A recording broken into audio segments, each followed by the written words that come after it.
The Rebbe starts off the Sikha by saying that we discussed many times that even though Rashi usually explains things in Pshutei Shel Mikra, nevertheless, there are certain cases in the Torah where the psukim themselves are demanding that we look in for some deeper ideas, different hints and things what the Torah is alluding to.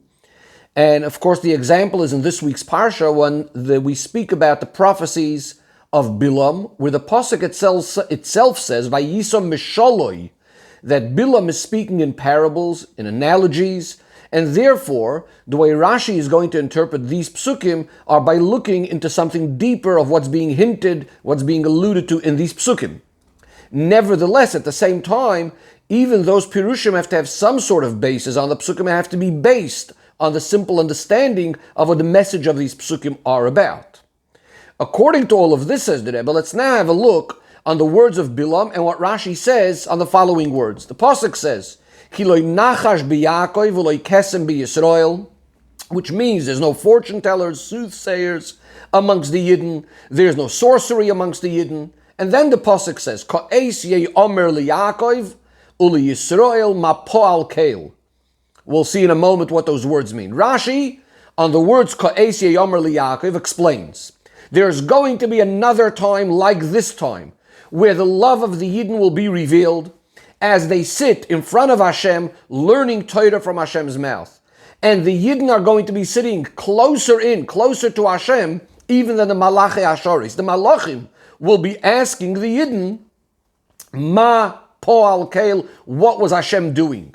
As the pasuk says, your eyes will see your teacher, referring to Hashem. So Rashi is translating the words Ka'es yei omer liYaakov. There will be a time that it will be said to Yaakov, it will be said to Yisrael, what is Hashem doing? And this is a question the Malachim are going to ask of the Yidden. Rashi gives another interpretation, that the words yei omer liYaakov is actually being referred to not in the future, but in present tense. And that the pasuk is saying, Bilam is saying that the Yidden don't need sorcerers, they don't need magicians and fortune tellers, because whenever they need to be told something, they need to be told what Hashem is doing, what Hashem's decrees are in heaven. They don't need magic or any other sorts of sorcery. Rather, it's given over to them through their Nevi'im, what Hashem wants, what Hashem's decrees are, or the Urim V'Tumim. That Rashi concludes that Onkelos does not translate it in this way.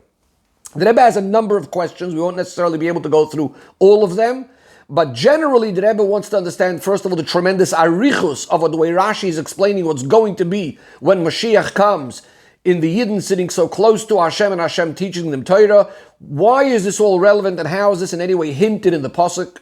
Also, we know that whenever Rashi brings two explanations, there's always going to be a reason. What's the problem with one? Why Rashi needs another one? And we want to understand what's the issue with each one, as well as why the first one is the first, meaning it's somehow closer to Pshutei Shel Mikra.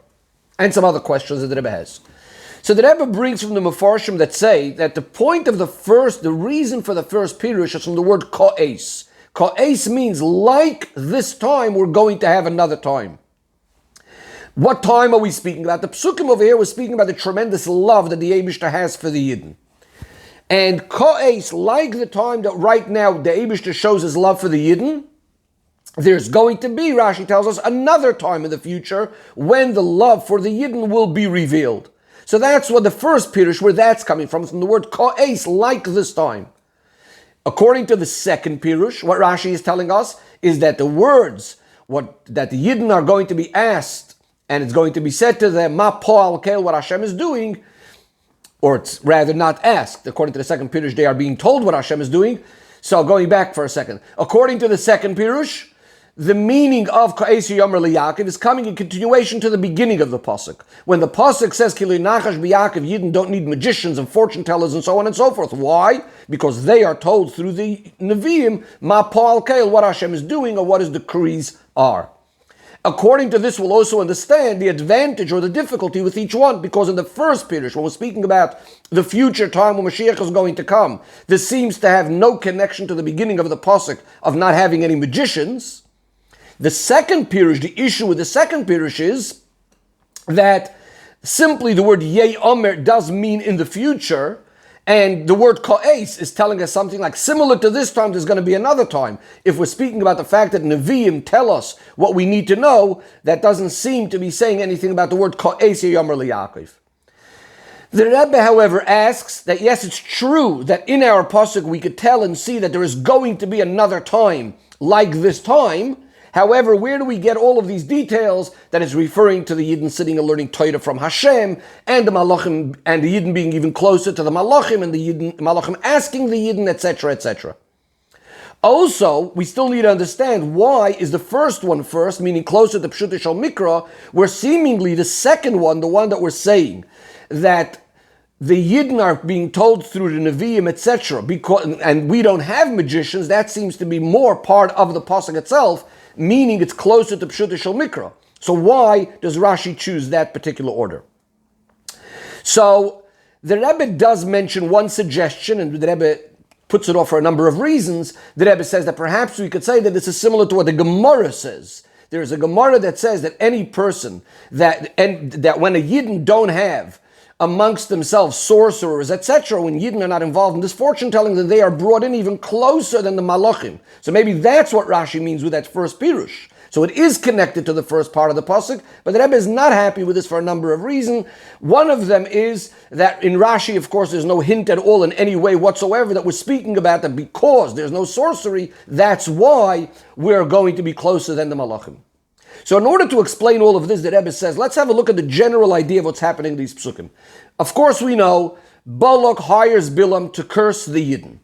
And Bilam is immediately giving all the reasons why he cannot curse the Yidden.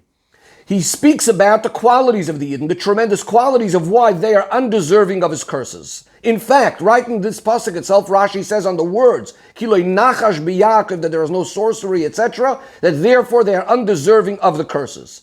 But Bilam wants to take it a step further. Bilam wants to say not only are they not deserving curses because they don't have sorcerers, because in a certain sense, that's putting himself down, because that's exactly what he is.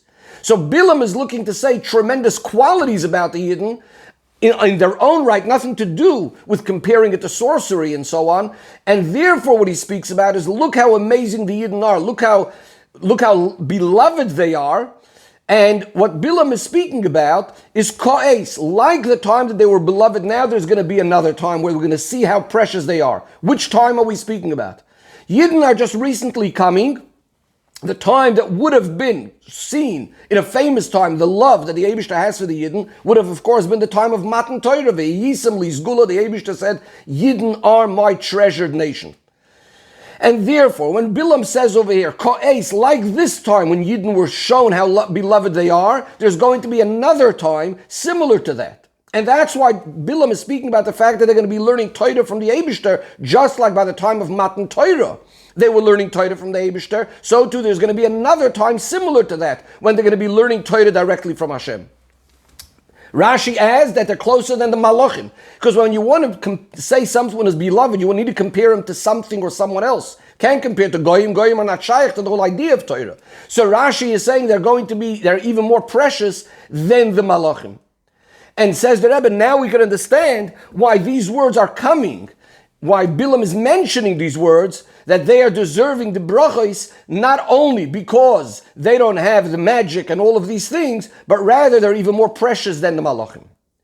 The Rebbe then says that if this is the case, the question will still remain that, in other words, why we're going to need now in a second period, because the question will still remain, very nice, this is something in the future that is going to be revealed, the preciousness of the Yidden. But that's why you can't curse them right now, and that's why Rashi gives the second explanation, Lashon Hoive, that actually right now the Yidden don't need sorcerers and don't need magicians, they're told everything by their Nevi'im.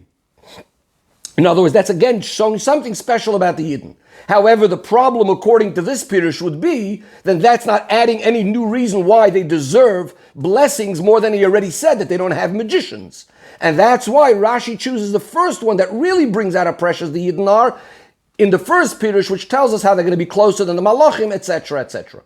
The Rebbe then adds and says, the truth of the matter is we could say that even in the second Pirush, that they're told everything by the Nevi'im, even this is really telling us something very, very special about them right now.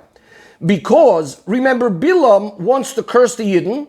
we're told that he thought to himself that he could get the timing right of when the Eibishter is going to be angry at the Yidden. So here is another explanation why Bilam can't curse the Yidden. Because the moment I want to curse the Yidden, why is Hashem getting angry? Because of their Averis. But they have Nevi'im that are going to tell them that Hashem is getting upset, and therefore immediately they're going to do tshuva. So this is another explanation of understanding how this second Pirush of Rashi is also telling us how special the Yidden are.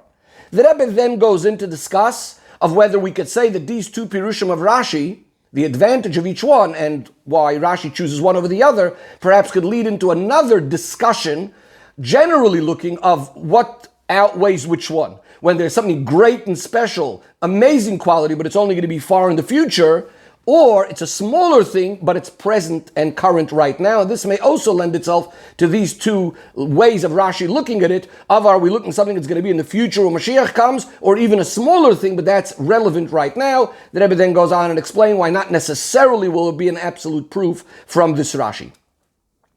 The Rebbe then goes on and speaks about the idea of an amazing lesson that we have from all of this. And the Rebbe says that when a Yid learns Torah, right, the truth of the matter is it's not only in the future. As we said, it's going to be revealed in the future. But really, every time we're sitting and learning Torah right now, we're learning with Hashem. When a Yid learns Torah, Hashem is right opposite him and learning Torah together with him. It's only in the future this will all be revealed. And therefore, the Rebbe says, we should never be nispoiled, never be affected by those that try to laugh at us, those that try to put us down.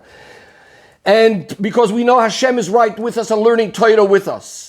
And furthermore, we have nothing to be nispal of all the goyim that may try to start up with us. In fact, even the goyim ultimately come to recognize that the Yidden are even greater than the malachim, and finally even the goyim come to admit that the Yidden are deserving all of the brachis, and therefore instead of disturbing the Yidden, they actually help out the Yidden to finally get out of the golus and go to the geula ha'amitis v'ashlema.